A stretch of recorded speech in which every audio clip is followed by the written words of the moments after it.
అటువంటి లేఖనములో యోహాను సువార్త 16వ వచనంలో ఆయన పరిపూర్ణతలో నుండి మనం అందరము కృప వెంబడి కృపను పొందితిమి. అంటే ఆయన యొక్క పరిపూర్ణతలో నుండి కృప వెంబడి కృపను పొందితిమి అనే విషయాన్ని మనము చూస్తున్నాం. అయితే దేవుడు సెలవిచ్చుచున్న మాట ఏమిటంటే మనం అందరము కూడా కృపను కృప వెంబడి కృప పొందితిరి అని అంటే ఒకప్పుడు కూడా కృప లోకంలో ఉండే. ఆ కృప ఎలా ఉండే? దేవుని యొక్క కృప ఎలా ఉందంటే దావీదు అంటున్నాడు. దావీదు ఏ విధంగా అన్నాడంటే దేవుని యేసుక్రీస్తు ప్రభుల వారు సెలవిచ్చినటువంటి మాటను మనం జ్ఞాపకం చేసుకుంటే ఆయన ఏ విధంగా ప్రత్యక్షమయ్యాడు, ఏ విధంగా ఈ లోకంలోనికి ఆయన పరిపూర్ణతలో నుండి మనం కృప వెంబడి కృపను పొందుకుంటున్నామంటే ఆ కృప మనల్ని ఏ విధంగా దర్శించింది. మనం పాట పాడుతాం, ఎన్నో రకాలుగా దేవుని స్తుతిస్తూ అని ఎన్నో విధాలుగా మనం పాట నోటి ద్వారా మనం దేవుని స్తుతిస్తాము. గాని ఇవి రోజు దేవుడు ఆయన యొక్క వాక్యములో నుండి ఆయన పరిపూర్ణతలో నుండి కృప వెంబడి కృపను పొందితిరి అనే మాటను ఇక్కడ పౌలు తీతుకు రాస్తున్న పత్రికలో ఏమంటున్నాడంటే 11వ వచనంలో 2వ అధ్యాయం 11వ వచనంలో ఏలయనగా సమస్త మనుషులకు రక్షణకర్తమైన దేవుని కృప ప్రత్యక్షమై. హల్లెలూయా. ఈ లోకంలోనికి ఆయన కృప ఎందుకు వచ్చింది? రక్షణార్థకమైన అంటే రక్షించబడడానికి, ప్రజల యొక్క రక్షణ నిమిత్తము ఆయన ప్రత్యక్షుడుగా ఈ లోకంలోనికి కృపాసత్య సంపూర్ణుడుగా ఈ లోకంలోనికి వచ్చినట్టుగా మనం చూస్తున్నాం.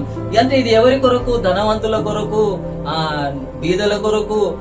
అంటే ఇక్కడ భేదం ఏమీ కూడా లేదు. ప్రత్యేకంగా ఈ కులం వారికి, ఈ మతస్థులకి దేవుడి లోకంలోనికి అది ఇవ్వడానికి రాలే. కృప అంటే ఏమిటి? అర్హత లేని వారికి అర్హతనివ్వడమే కృప. అంటే కృప అంటే మనము చాలా విధాలుగా మనం ఎలాంటి విషయాల్లో మనము కృప అంటే దేవుని యొక్క దయ, దేవుని యొక్క కనికరము అనే విషయాలను మనము అనుకుంటాము. గాని అసలు కృప ఈ లోకంలోనికి ఏమిచ్చిందంటే మొట్టమొదటిగా రక్షణార్థమైన ఇవ్వడానికి, రక్షణను ఇవ్వడానికి ఆయన ప్రత్యక్షుడుగా ఈ లోకంలోనికి వచ్చాడనేది ఈ వాక్యంలో నుంచి మనం తెలుసుకుంటున్నాం. ఏలయనగా సమస్త మనుషులకు రక్షణకర్త అయిన దేవుని కృప ప్రత్యక్షమై మనము భక్తిహీనతను, ఇహలోక సంబంధమైన దురాశలను విసర్జించి శుభప్రదమైన నిరీక్ష నిమిత్తం అనగా మహాదేవుడు మన రక్షకుడైన యేసు క్రీస్తు మహిమ యొక్క ప్రత్యక్షత కొరకు ఎదురు చూచుచు ఈ లోకములో స్వస్థ బుద్ధితోను, నీతితోను, భక్తితోను బ్రతికుచుండవలెనను మనకు బోధించుచున్నాడు. ఈ ప్రత్యక్షత ఎలా బ్రతకాలి అని బోధిస్తున్నాడు? నీతితోను, భక్తితోను, స్వస్థ బుద్ధితోను బ్రతుకుటకు ఆయన బోధిస్తున్నాడు. అంటే ఈ కృప మనిషికి ఏం చేస్తుందంటే ఇలాంటి లక్షణాలు కలిగి జీవించాలి అని బోధిస్తున్నది అనుదినం. కనుక ఇది మన శరీర ఇచ్ఛలను బట్టి మనం ఈ యొక్క కృపను మనం అనుభవించలేము. శరీర ఇచ్ఛలను బట్టి మనం నిన్నటి విధానం, నిన్న దేవుడు సెలవించిన ప్రకారముగా మనం ఏం తెలుసుకున్నాము? దేవుని యొక్క కృపను అందుకోలేకపోయారు. దేవుని యొక్క కృపను అందుకోలేకపోయారు అంటే దేన్ని వాళ్ళు అనుసరించడం వల్ల దేవుని కృపను అందుకోలేకపోయారు? ధర్మశాస్త్రాన్ని అది ఇచ్చిన మంచిదే, కానీ అది దేవుని చేత ఇవ్వబడినదే గాని దాన్ని నెరవేర్చలేనందుకు వారి మీద ఏమొచ్చింది? దేవుని యొక్క ఉగ్రత రావడం అనేది మనం చూస్తున్నాం. ఒక విషయాన్ని మనము జాగ్రత్తగా గమనించగలిగితే దేవుడు ఇచ్చినటువంటి ఈ కృప మనల్ని ఏం చేసి, అనీతిమంతులైన మనల్ని దేవుడు తన కృప చేత ఏ విధంగా నీతిమంతులుగా మార్చాడనేది మనం ఒకసారి లేఖనములో నుంచి మనం తెలుసుకోగలిగితే రోమపత్రిక 4వ అధ్యాయము 25వ వచనంలో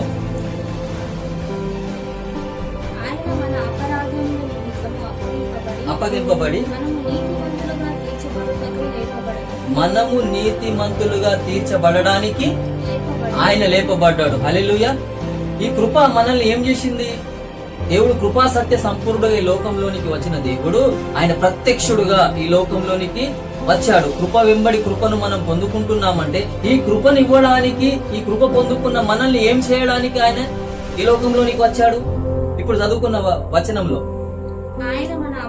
ఆయన ప్రభు అయిన యేసుక్రీస్తు ప్రభుల వారు మన యొక్క అపరాధముల నిమిత్తము అప్పగించబడ్డాడు, మనము నీతిమంతులుగా తీర్చబడడానికి లేపబడ్డాడు. హల్లెలూయా. అంటే ఈ కృప మనల్ని ఏం చేసింది? నీతిమంతులుగా తీర్చబడి ఆయనతో పాటు కూడా లేపబడ్డాము. లేపబడినటువంటి యేసుక్రీస్తు ప్రభుల వారు ఎక్కడున్నారు? పరలోకంలో ఎక్కి పోయాడు. గట్టిగా చెప్పాలి. నేను అడుగుతున్న కొద్దీ మీరు గట్టిగా ఒక్కొక్కసారి. ఆయన మన అపరాధములను నిమిత్తం అప్పగించబడి మనము నీతిమంతులుగా తీర్చబడడానికి ఆయన లేపబడ్డాడు. ఇదే మన యొక్క విశ్వాసము, మన యొక్క నిరీక్షణ. అంటే ఆయన కృప వెంబడి కృపను మనం పొందుకున్నప్పుడు మనకి ఏం దొరుకుతుంది? ప్రతిదినము, ఇది దేవుని యొక్క నీతి, మనం ప్రతిదినము పొందుకునేది.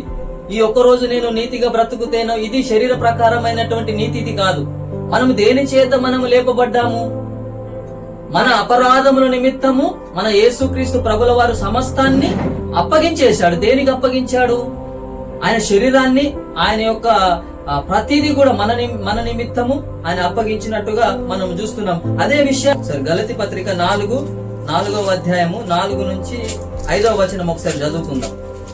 గలతీయులకు రాసినటువంటి పత్రికలో పౌలు కాలము పరిపూర్ణమైనప్పుడు దేవుడు తన కుమారుని పంపెను. ఆయన స్త్రీ యందు పుట్టి మనము దత్తపుత్రులము కావాలనని ధర్మశాస్త్రమునకు లోబడి ఉన్న వారిని విమోచించుటకై ధర్మశాస్త్రమునకు లోబడిన వారాయను. హల్లెలూయా. ఇప్పుడు యేసుక్రీస్తు ప్రభుల వారు ఆయన యొక్క పరిపూర్ణతలో నుండి మనం కృప వెంబడి కృప పొందడానికి ఈ లోకంలో ధర్మశాస్త్ర యుగంలో ఉన్నప్పుడు దేవుడు కాలము పరిపూర్ణమైనప్పుడట ఆయన ఎవరిని పంపించాడు? కుమారుణ్ణి, ఈ లోక కుమారుణ్ణి ఆయన ఈ లోకానికి తన కుమారుణ్ణి, ప్రేమ కుమారుని లోకంలోనికి పంపెను. ఆయన ఏ విధంగా పుట్టాడు? స్త్రీ యందు శరీరం దాల్చుకొని పుట్టాడు. మనం ఏం కావాలని పుట్టాడని? దత్తపుత్రులము కావాలి. ఎస్, వెరీ గుడ్, ఆమేన్.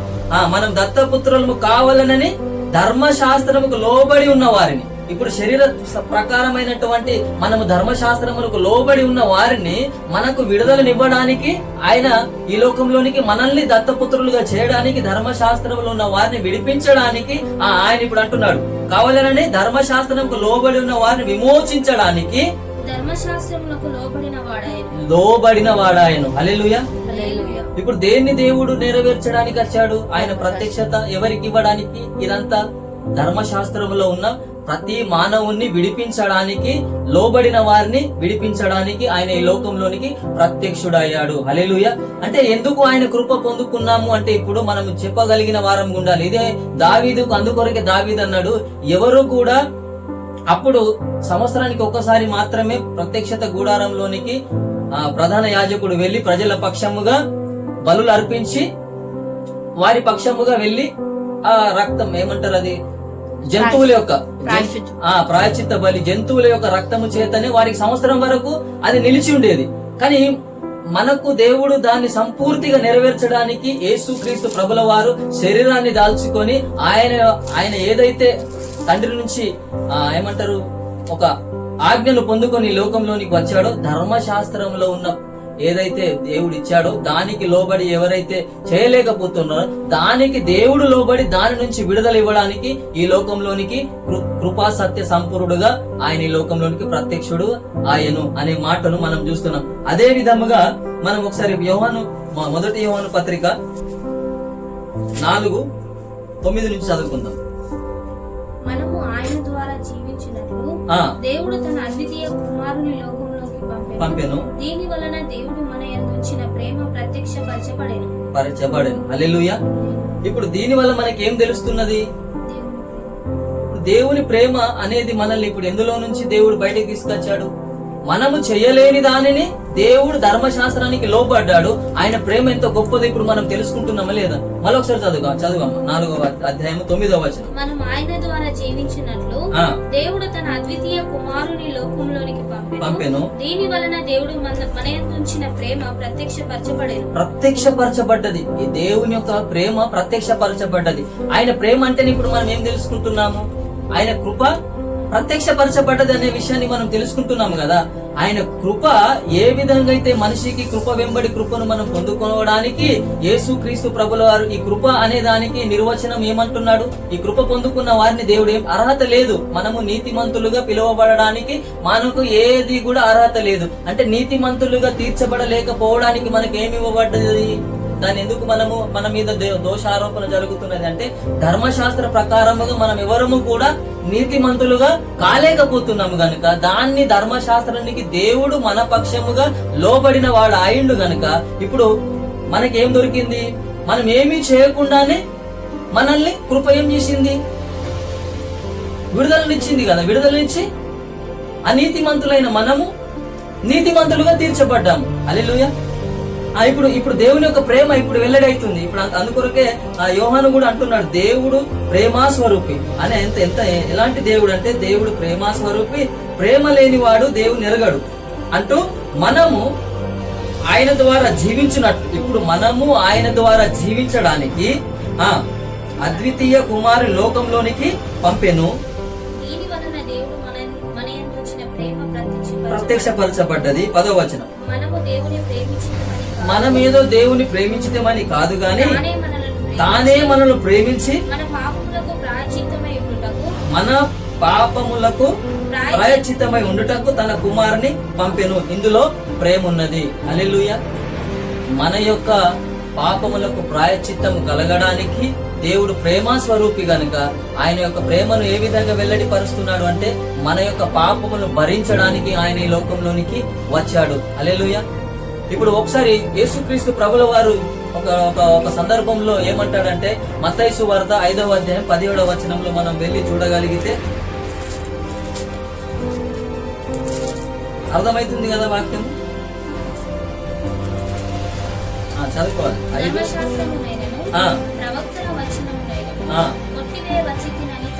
తలంచవద్దు, రాలేను. ఆకాశమును భూమియు గతించిపోయిననే గాని ధర్మశాస్త్రం అంతే నెరవేరు వరకు దాని నుండి ఒక పొల్లైనను ఒక సున్నైనను తప్పిపోదని నిశ్చయముగా మీతో చెప్పుచున్నాను. హల్లెలూయా. ఇక్కడ దేవుడు అంటున్న విషయం ఏంటిదంటే ధర్మశాస్త్రమును ప్రవక్తుల వచనమును కొట్టివేయవచ్చని తలంచవద్దు. అంటే నేనేదో దాన్ని కొట్టివేయడానికి ఇక ఇది సమాప్తమైంది అని చెప్పడానికి దేవుడు దాన్ని కొట్టివేయడానికి రాలే. అందుకొరకే ధర్మశాస్త్రముకు లోబడిన వాడు ఆయను అని దేవుడు అంటున్న మాట ఇక్కడ యేసుక్రీస్తు ప్రభుల వారు ఏ విధంగా దాన్ని నెరవేర్చాడు అనడానికి మనం ఈ వాక్యాన్ని చదువుకుంటున్నాం. ధర్మశాస్త్రము ప్రవక్తలను వచనములైన కొట్టివేయవచ్చని తలంచవద్దు, నెరవేర్చటకే గాని కొట్టివేయటకు నేను రాలేదు. అంటే ఇప్పుడు దేవుడు ఇప్పుడు దాన్ని పౌలు ఏ విధంగా చెప్తున్నాడంటే 10వ అధ్యాయము రోమపత్రిక 10:4లో మనం వెళ్ళి చూడగలిగితే ఒకసారి 4వ వచనం, 10వ అధ్యాయము 4వ వచనం, ఇది విశ్వసించు ప్రతి వానికి నీతి కలగడానికి ఇది విశ్వసించిన వారందరికీ కూడా ఇప్పుడు క్రీస్తు ఏమై ఉన్నాడు? ధర్మశాస్త్రమునకు సమాప్తి ఉన్నాడు. ఇప్పుడు అర్థమైంది కదా. అంటే ధర్మశాస్త్రమును ప్రవక్తలు వచనములు కొట్టివేయ వచితినంటే ఇప్పుడు ఎవరైతే యేసుక్రీస్తును అంగీకరిస్తున్నారో ఇప్పుడు ఎవరు నెరవేర్చారు దాన్ని? యేసుక్రీస్తు నా పక్షంగా నెరవేర్చా కాబట్టి అక్కడ అంటున్నాడు పౌలు, ఏమంటున్నాడు? ఇట్ ఈస్ ఫినిష్ అన్నాడు. ధర్మశాస్త్రాన్ని ఏం చేశాడు? క్లోజ్ చేశాడు. విశ్వసించిన ప్రతి వారికి కూడా ధర్మశాస్త్రం ఆయన నెరవేర్చాడు కాబట్టి, ఆయన నెరవేర్చిన దాన్ని నాకు ఇచ్చాడు కాబట్టి, ఆయన నెరవేర్చిన అదే కృప అని మనము ఈ రోజు కృప వెంబడి కృపను పొందుకున్నాము. ఇది కృప వెంబడి కృపను పొందుకున్నాము అంటే ఇది ఎవరికి లేకుండే ఈ కృప? పాత నిబంధనలో ఉన్న వారికి ఈ కృప దొరకలే. అదే ఏ కృప దొరకలే? అక్కడ చెప్పాడు కదా 16వ వచనంలో, ఆయన యొక్క సంపూర్ణత, సర్వ సంపూర్ణత ఆయన ఈ లోకంలో ఉన్నప్పుడు ఆయన ఏ విధంగా బోధించాడు?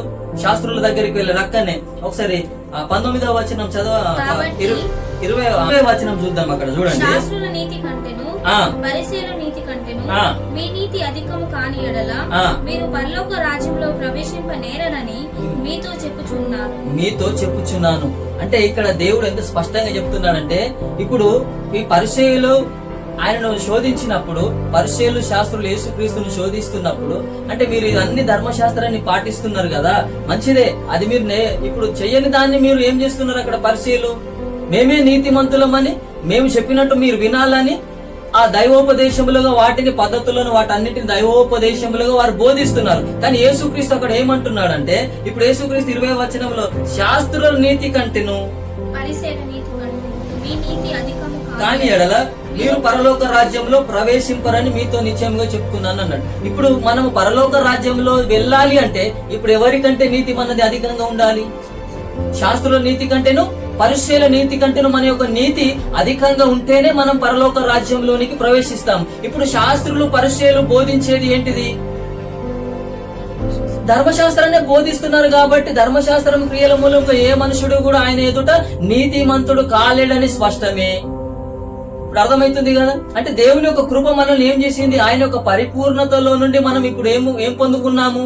కృప వెంబడి కృపను పొందుకున్నప్పుడు ఆయన ఇచ్చినటువంటి బహుమానం ఏమిటి? మనకు ఆయన కృప మనకు ఏమి ఇచ్చింది?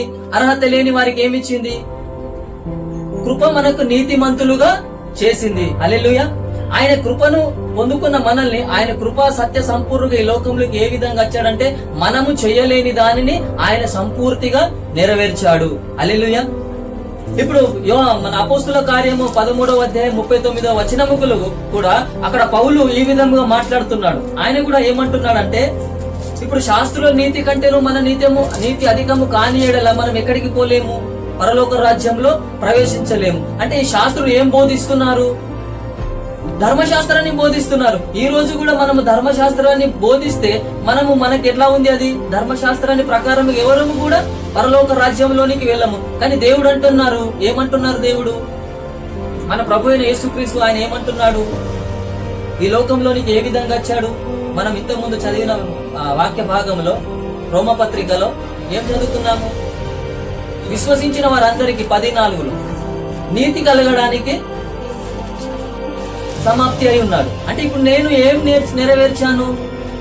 క్రియల మూలంగా నేను సంపాదించుకున్నది కాదు, అది విశ్వాస మూలంగా సంపాదించుకున్నది. హల్లెలూయా. ఎంత గొప్పగా దేవుడు మాట్లాడుతున్నాడండి. గనుక దేవుని యొక్క కృప పొందుకున్నామంటే, దేవుడు కృప వెంబడి కృపను దేవుడు మనకు అనుదినం ఇస్తున్నామంటే, ఇప్పుడు అనుదినము మనము నీతిమంతులుగా నూతన పరచబడుతున్నాము. హల్లెలూయా. అనుదినము రూపాంతర అనుభవంలోనికి వెళుచున్నాము. ఈ అనుభవంలోనే మనల్ని దేవుడు పరిశుద్ధ ఆత్మ చేత మనల్ని నడిపిస్తున్నాడు.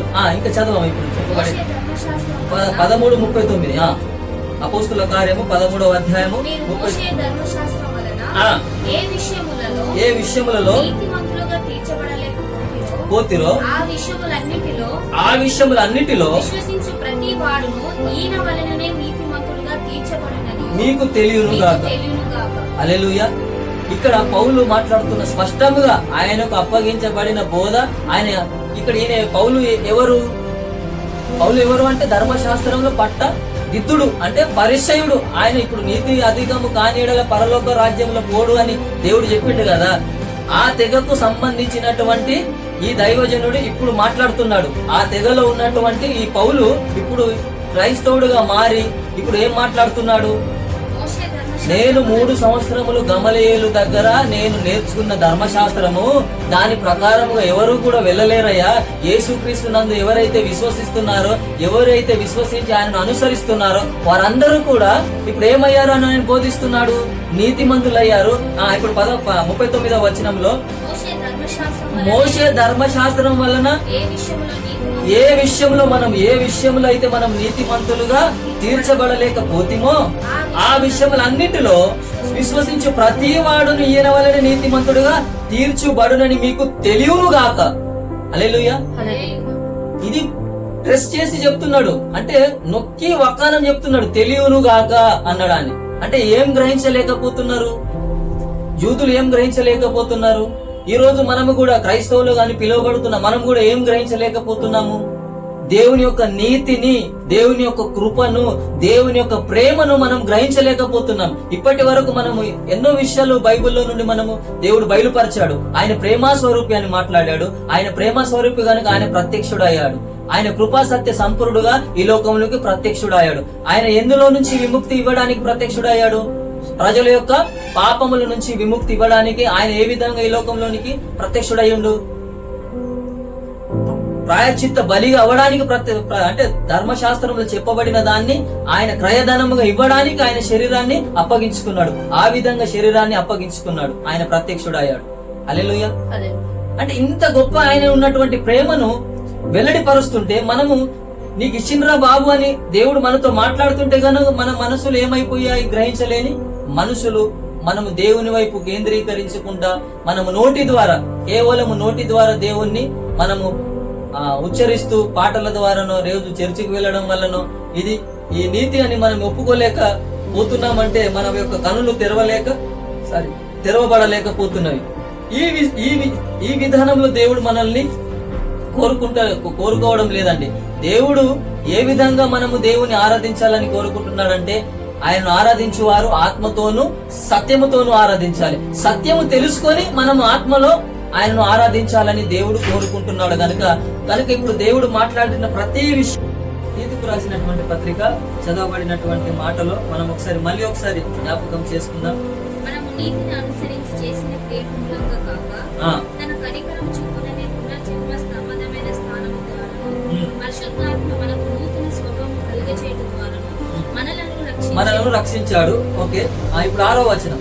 మనం ఆయన కృప వలన నీతిమంతులమని తీర్చబడి, ఇప్పుడు మనము ఆయన కృప వలన నీతిమంతులని తీర్చబడ్డాం కదా. నిత్య జీవమునకు కూర్చిన నిరీక్షణ బట్టి దానికి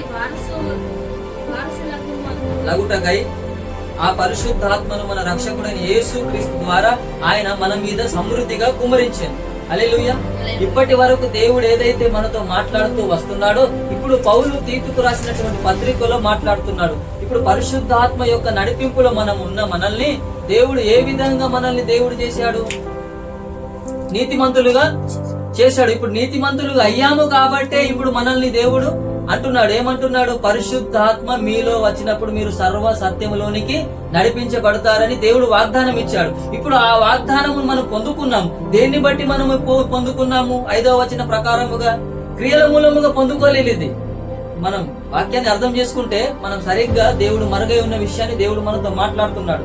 ఇప్పుడు మనము నీతిమంతులుగా అయ్యాము కాబట్టి ఇప్పుడు మనలో ఎవరున్నారు? ఇప్పుడు మనలో పరిశుద్ధత లేకుంటే ఇప్పుడు నాలో దేవుడు ఉంటాడా? కానీ ఇది క్రియల మూలముగా నేను సంపాదించింది కాదు కదా. ఇప్పుడు నేను కృపను పొందుకున్నానంటే దేని మూలముగా పొందుకున్నాను? విశ్వాస మూలముగా. దేవుని యందు విశ్వాసం ఉంచడం వల్ల నేను నీతిమంతుడుగా, ఈ కృప నన్ను ఏం చేసింది? పరిపూర్ణుడిగా చేసి ఏమిచ్చాడు గిఫ్ట్ గా?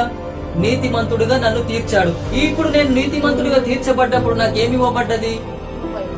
పరిశుద్ధాత్మ ఇవ్వబడ్డాడు. అది ఏ విధంగా కుమ్మరించబడ్డదట? నూతన స్వభావం కలుగజేయుట ద్వారాను మనలను రక్షించెను. మనం ఆయన కృప వలన నీతిమంతులని తీర్చబడి నిత్య జీవమును గురించిన నిరీక్షణను బట్టి దానికి వారసులు కావడానికి ఆ పరిశుద్ధాత్మ మన రక్షకుడైన యేసు క్రీస్తు ద్వారా ఆయన మన మీద సమృద్ధిగా కుమ్మరించాడు. హల్లెలూయా. ఇప్పుడు మన మీద ఎట్లా కుమ్మరించబడ్డదంటే దేవుని యొక్క పరిపూర్ణత, ఆయన కృప వెంబడి కృపను పొందుకున్న మనల్ని ఇప్పుడు ఏ విధముగా మనం ఉండాలి అని దేవుడు కోరుకుంటున్నాడంటే ఆయన మహిమ చేత నివసించాలి. ఇప్పుడు ఒకసారి యోహాను సువార్త 1వ అధ్యాయము చదవండి, 16వ వచనం. ఇప్పుడు మనం ఏ విధంగా జీవించాలి అంటే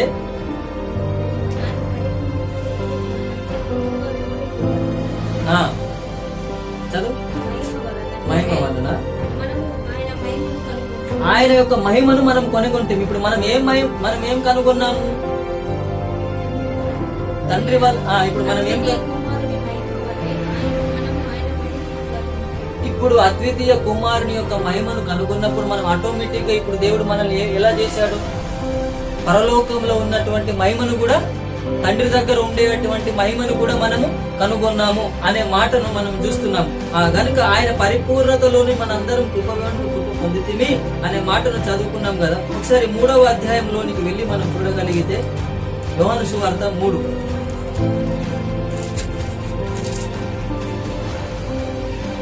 అధ్యాయం 16వ వచనం.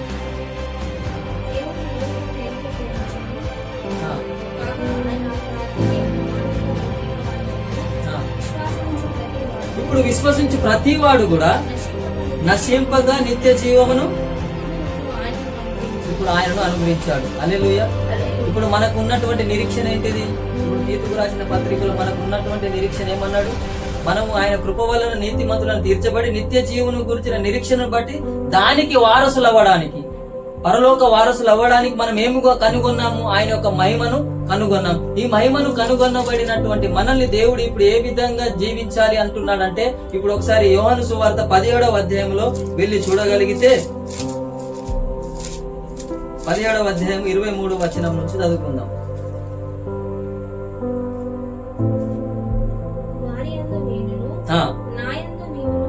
ఇప్పుడు మనం ఏం కనుగొన్నాము అంటే ఆయన శరీరధారిగా ఈ లోకంలోనికి వచ్చాడు కదా. ఇప్పుడు దేవుడు వచ్చినటువంటి దేవుడు ఇప్పుడు మనల్ని ఏమిచ్చాడు? కృపనిస్తూనే, ఆయన యొక్క రక్షణ ఇస్తూనే, పరిశుద్ధాత్మని ఇస్తూనే ఇప్పుడు అంటున్నాడు ఇప్పుడు ఆయన మహిమను మనం చూడాలి కదా. ఇప్పుడు అంటున్నాడు, వారి యందు నేనును ఉండుట వలన ఇప్పుడు మనం ఏమయ్యాము? ఇప్పుడు కృప వెంబడి కృప మనల్ని ఆయన పరిపూర్ణతలో నుండి మనం అందరం కూడా సంపూర్ణమయ్యాము కదా. ఇప్పుడు సంపూర్ణమైన మనల్ని దేవుడు ఈ దేవుల్లో ఏకమయ్యాము. ఇప్పుడు అంటున్నాడు సంపూర్ణులుగా చేయబడి ఏకముగా ఉన్నందున నీవు నన్ను పంపితివనియు నీవు నన్ను ప్రేమించితివనియు లోకము తెలుసుకొనున్నట్లు నాకు అనుగ్రహించిన మహిమను వారికి ఇచ్చితిని. హల్లెలూయా. ఇప్పుడు దేవునికి ఏ మహిమ అయితే ఇవ్వబడ్డదో ఇప్పుడు అదే మహిమ మనకు ఇవ్వబడ్డది. హల్లెలూయా. ఇప్పుడు అర్థమవుతుంది కదా. ఇప్పుడు మనం ఈ లోకంలో జీవించాలి అంటే ఇప్పుడు ఏ మహిమలో మనం జీవిస్తున్నాము? నూతన స్వభావము పరిశుద్ధాత్మ దేవుడు మనలో ఉన్నాడంటే ఇప్పుడు మనం ఏ మహిమను పొందుకున్నాము? ఆయన మహిమ అంటే తండ్రి దగ్గర ఉన్నటువంటి పరలోకంలో ఉన్నటువంటి మహిమను పొందుకొని ఈ లోకంలో పరిశుద్ధాత్మ దేవుడు ఆ మహిమ చేత మనల్ని నడిపిస్తున్నాడు. హల్లెలూయా. ఇప్పుడు సాధారణమైనటువంటి విషయాలు దేవుడు మనతో మాట్లాడతలేడు. ఇప్పుడు కృప వెంబడి కృపను పొందుకున్న మనల్ని ఏం చేశాడు? అర్హత లేని వారికి కృపనిచ్చాడు. ఈ కృపను పొందుకున్న మనల్ని గిఫ్ట్ గా ఏమి ఇవ్వబడ్డది? నీతిమంతులుగా దేవుడు మార్చాడు. ఈ నీతిమంతులుగా మార్చబడినప్పుడు మనకి ఏం దొరికింది? పరిశుద్ధాత్మ సహవాసం దొరికింది. ఈ పరిశుద్ధాత్మ సహవాసంలో మనం దేన్ని స్వతంత్రించుకోవడానికి దేవుడు మనకు ఆయన నిరీక్షణ మనకి ఏమున్నది? ఆయనకు వారసులు అవ్వడానికి దేవుని యొక్క మహిమను మనకి ఇవ్వడం అనేది మనం చూస్తున్నాం. ఇంకా చదువు 24వ వచనంలో ఉండునో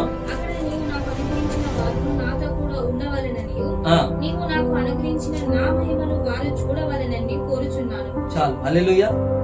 ఇప్పుడు దేవుని యొక్క కోరిక ఏమై ఉన్నది? కలిసి ఉండాలనేది కదా దేవుని యొక్క కోరిక.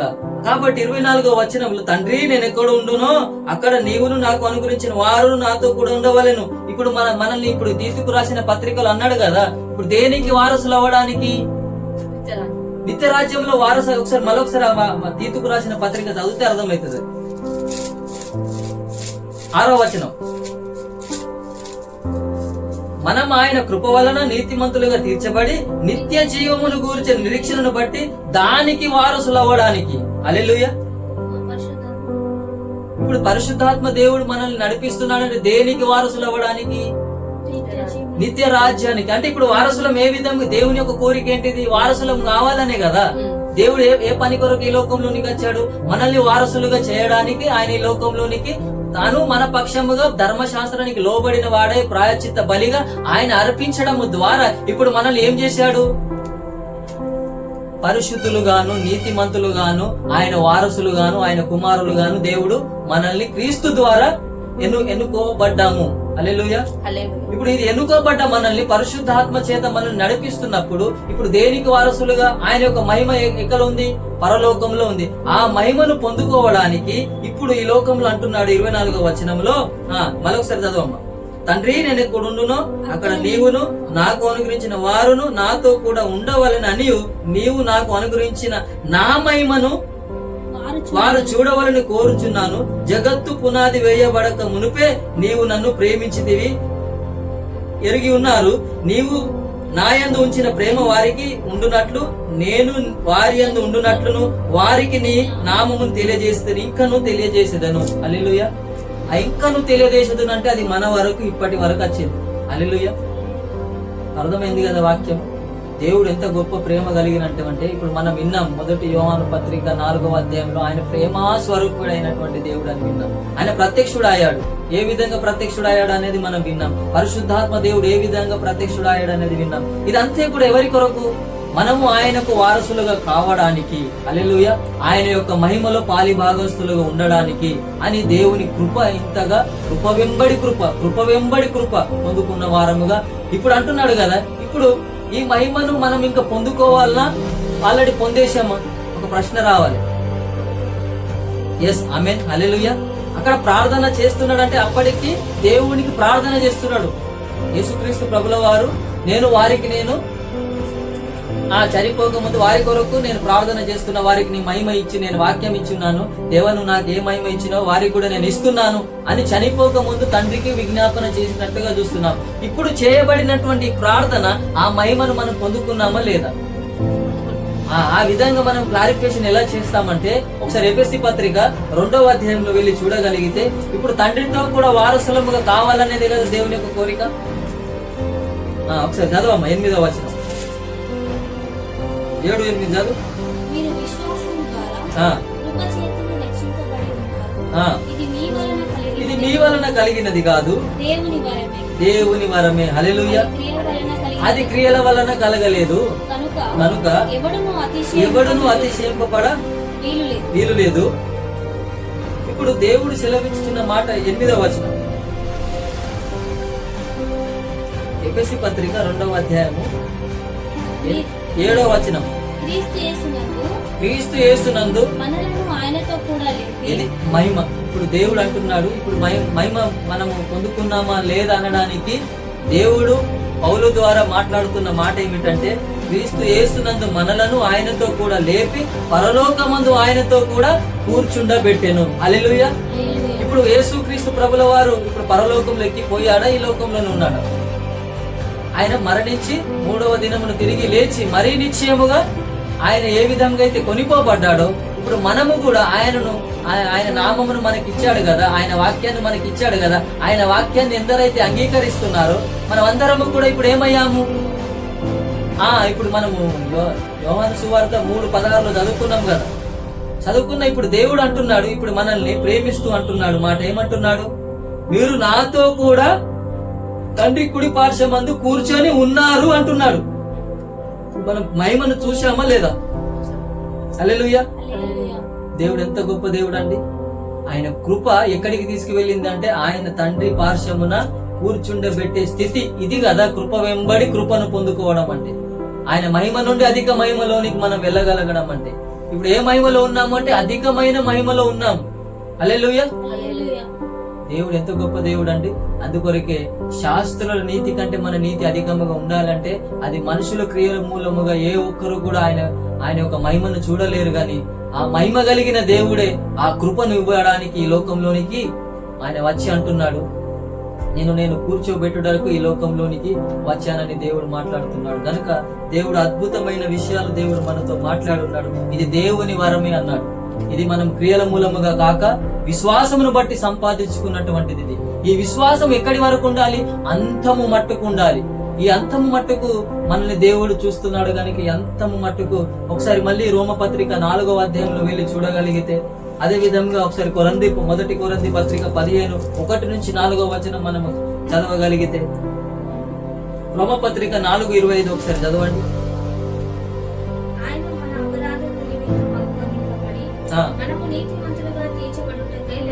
మనము నీతిమంతులుగా తీర్చబడడానికి లేపబడ్డాము గనుకనే మనం ఇప్పుడు ఆ తండ్రితో పాటు కూడా మనం కూర్చొని ఉన్నాము. దేవుడు ఏదైతే మహిమ ఆయన నామమును ఆయన వాక్యమును ఎందరైతే అంగీకరించారో, ఎవరైతే క్రీస్తును అంగీకరించారో వారందరికీ కూడా దేవుని యొక్క మహిమ ఇవ్వబడ్డది.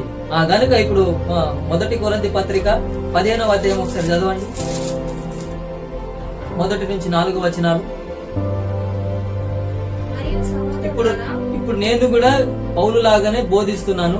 దేవుడు మాట్లాడుతున్న మాట ఏంటిదంటే, నాకు అప్పగించినటువంటి సువర్తమానం ఏదైతే దేవుడు నాకు అప్పగించాడో, ఇప్పుడు పౌలు వలె నేను కూడా సంఘాలతో ఒకవేళ విశ్వాసంలో ఎదగాలి, దేవుని యొక్క వాక్యాన్ని నేర్చుకోవాలి, దేవుళ్ళో మనం ఏమై ఉన్నాము అని ఒకవేళ మీ మనసులను తాకగలిగితే వారితో నేను మాట్లాడుతున్న విషయం ఏమిటంటే, నేను మీకు ప్రకటించిన సువార్తను మీకు తెలియపరచుచున్నాను. నాకు దేవుడు ఏదైతే తెలియపరుచున్నాడో అది మీకు కూడా నేను తెలియపరుస్తున్నాను. మీరు దానిని అంగీకరించి దాని అందు నిలిచి ఉన్నారు. ఇప్పుడు మీరు కూడా నేను ఏదైతే సువార్తను నేను ప్రకటిస్తున్నానో ఆ మాటలు మీరు వింటూ దాని అందు మీరు నిలిచి ఉన్నారు అని పౌలు చెప్పినట్టుగా నేను కూడా మీ యొక్క విషయంలో నేను కూడా చెబుతున్నాను. మీ విశ్వాసము వ్యర్థమైతేనే గాని నేను ఏ ఉపదేశ రూపముగాను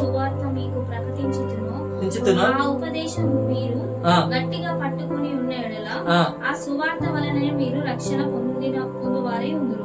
ఇప్పుడు ఏదైతే నేను సువార్తను పట్టుకొని ఏదైతే ఉన్నారో, నేను ఏదైతే బోధిస్తున్నానో ఈ సిలువ సువార్త, ఇది ఏదైతే దేవుడు ప్రత్యక్షత ఇచ్చి ఉన్నాడో ఈ సువార్తను పట్టుకొని ఉంటేనే అంటున్నాడు మీరు రక్షణ పొందిన వారై ఉందురు. నాకు ఇయ్యబడిన ఉపదేశం మొదటగా మీకు అప్పగించితిని, అదేమనగా లేఖనముల ప్రకారము క్రీస్తు మన పాపముల నిమిత్తం మృతి పొందెను, సమాధి చేయబడెను.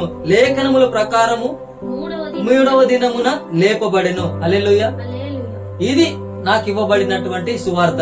ఈ సువార్తలు ఎవరైతే ఉంటున్నారో, ఈ సువార్తలు ఉన్న వారందరూ కూడా ఏమైతున్నారు? వారి యొక్క రక్షణను కాపాడుతున్నారు. హల్లెలూయా. అంటే ఏ సువార్త అన్నాడు? యేసుక్రీస్తు ఎందుకొరకు మరణించాడు, ఆయన ఎందుకొరకు లేపబడ్డాడు అనే విషయాన్ని దేవుడు మాట్లాడుతున్నాడు. కనుక ఈ విషయాలు మనం అద్భుతంగా దేవుని యొక్క కార్యాలు మనము చూడాలి అంటే విశ్వాసమును బట్టే మనము దేవుణ్ణి ఆరాధించగలము. గనుక అద్భుతాలు చేసేది దేవుడు, మన జీవితాలను మార్చేది దేవుడు. ఆయనే మన యొక్క స్వాస్థ్యము, ఆయనే సమస్తము. గనుక మన జీవితాలను ఆయనకు అప్పగించుకుందాం. మనల్ని దేవుడు అనుదినము నూతన పరుస్తున్న విధానాన్ని బట్టి దేవునికి మహిమ చెల్లిద్దాం.